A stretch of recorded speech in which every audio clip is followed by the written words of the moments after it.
சங்கீதம் 50. ஆசாபின் சங்கீதம். வல்லமை உள்ள தேவனாகிய கர்த்தர் வசனித்து, சூரியன் உதிக்கும் திசை தொடங்கி அது அஸ்தமிக்கும் திசை வரைக்குமுள்ள பூமியை கூப்பிடுகிறார்.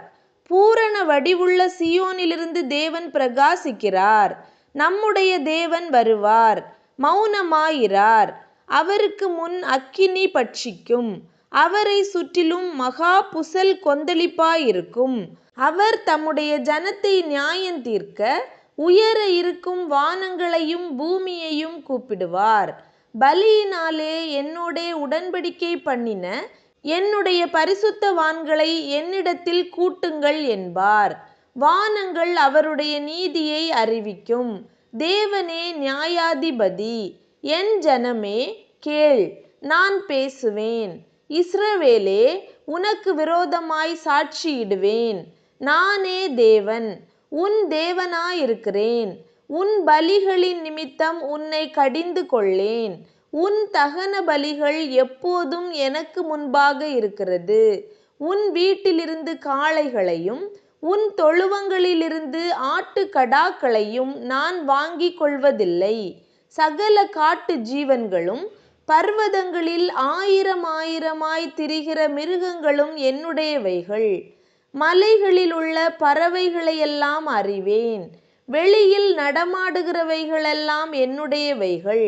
நான் பசியாயிருந்தால் உனக்கு சொல்லேன்.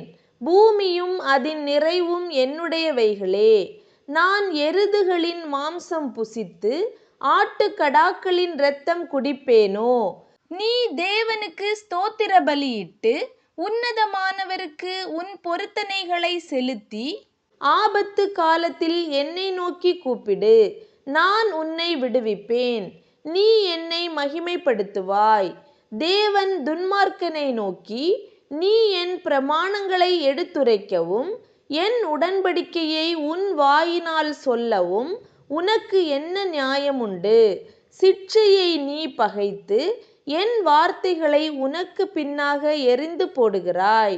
நீ திருடனை காணும்போது அவனோடு ஒருமித்து போகிறாய். விபச்சாரரோடும் உனக்கு பங்குண்டு.